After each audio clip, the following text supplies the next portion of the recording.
This is Teddy Roosevelt, the People's President. Chapter 1, Fearless.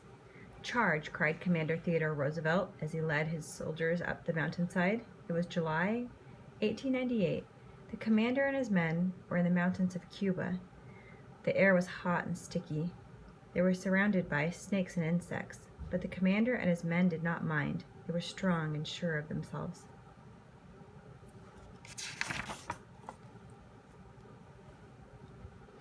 But Teddy Roosevelt, as he was known, was not always so strong. Theodore Roosevelt, the second of 4 children, was born in New York City on October 27, 1858. Named after his father, Teddy was a weak little baby, and suffered from poor health all through his childhood. He had very bad asthma and often had to be rushed to the hospital. But Teddy's parents always believed that one day he would become strong and healthy.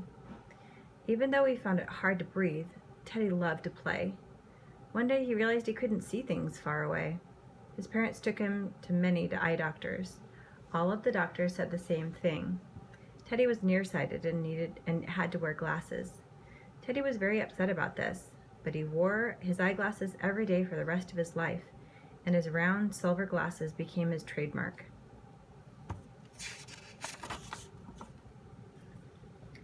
When Teddy was 12, his father decided that Teddy might get stronger if he lived outdoors. He sent Teddy to Maine for a long camping trip. A servant went with him.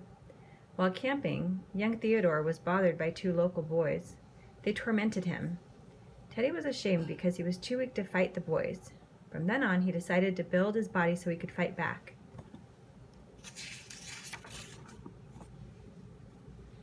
Young Theodore also loved books and the outdoors. He loved to study nature. Teddy's room was filled with mice and birds and leaves. His mother, Mittie, writes of him coming in the house covered with mud, but the Roosevelts didn't care. Around the same time, Teddy's father built a gym so Teddy could exercise every day. Teddy grew strong and healthy. He even overcame his asthma. Teddy also became the most fearless boy in the neighborhood. He never turned down the chance to fight bullies wherever he went. At the age of 18, Teddy went to Harvard University and became an honor student. No longer weak and sickly, Teddy was a strong, healthy, and smart young man. Chapter 2 is A National Hero. Little did Teddy know that the lessons he learned as a child would help him when he grew up. In 1884, a double tragedy struck. Teddy's wife, Alice Roosevelt, died 2 days after the birth of their daughter, also named Alice. On the very same day, Teddy's mother, Martha Bullock Roosevelt, died of typhoid fever.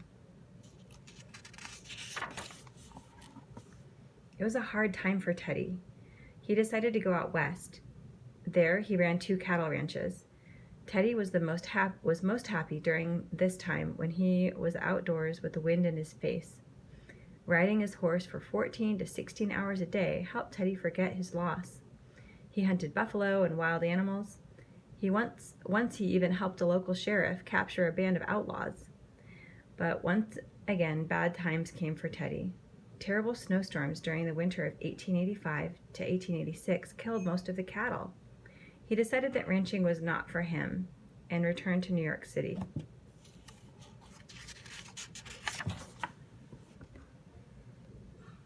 When Teddy left the West, he married his second wife, Edith Kermit Caro.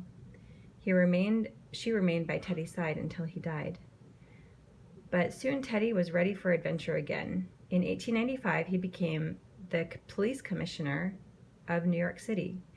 He loved to walk the streets with his policemen. He worked long and hard hours to stamp out crime.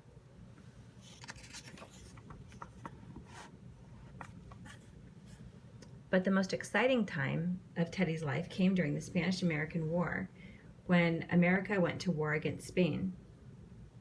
Since 1885, Cuban rebels had been fighting against their Spanish rulers. Many Americans demanded that the United States help the Cubans. Cuba is only 90 miles from the coast of Florida. People in the United States were afraid that Spain wanted to invade the United States. In February of 1898, the United States battleship called the Maine blew up. Americans blamed the Spanish. Right away, Teddy began looking for men who could fight in the hot Cuban weather. Most of the men he found were college athletes or cowboys. The newspapers called these men Roosevelt's Rough Riders.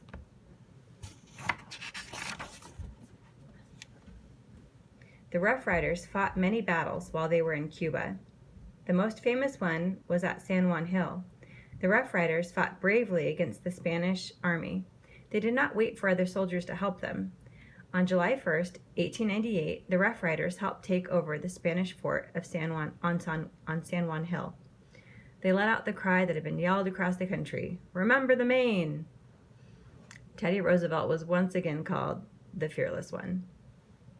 The United States Army defeated the Spanish and made Cuba a safe place. People in the United States were very happy.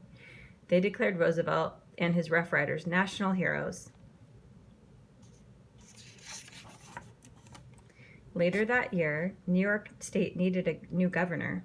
The people elected Teddy Roosevelt because of his part in the Spanish-American War.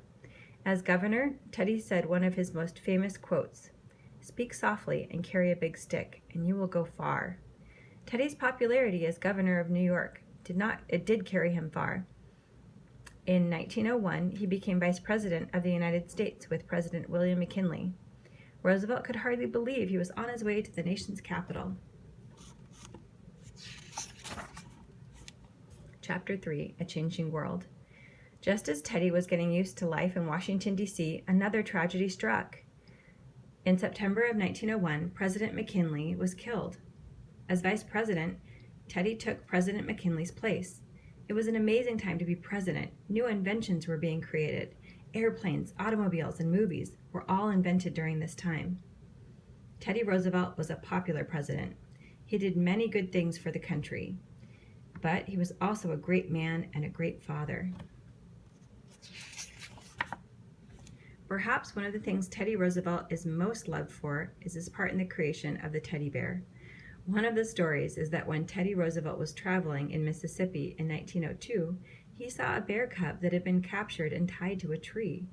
President Roosevelt untied the cub and let him go free.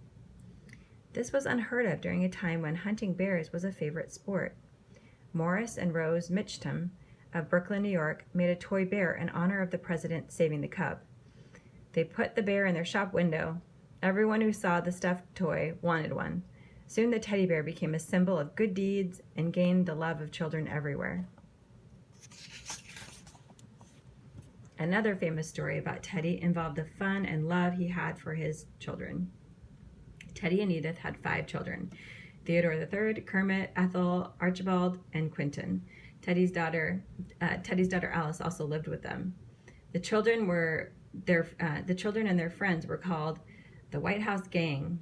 Once the White House Gang sent a letter to Teddy declaring war on the United States. Teddy then declared war on his children. The gang would pop up in important meetings. He would surprise them during their lunch. This went on for several days until the president declared himself the winner and the children were all sent to bed. Another time, the White House Gang got in trouble because they covered famous paintings of past presidents with spitballs. Even though he had fun with his children, Teddy Roosevelt was known as a tough president. He fought big business. He tried to make life easier for poor people. Most of all, he cared about the wildlife of this great country. Because of him, many animals and birds were protected. Theodore Roosevelt won another term for president from 1905 to 1909. During his second term, he continued to fight for what he believed in. Weak little Teddy had become a strong and fearless man.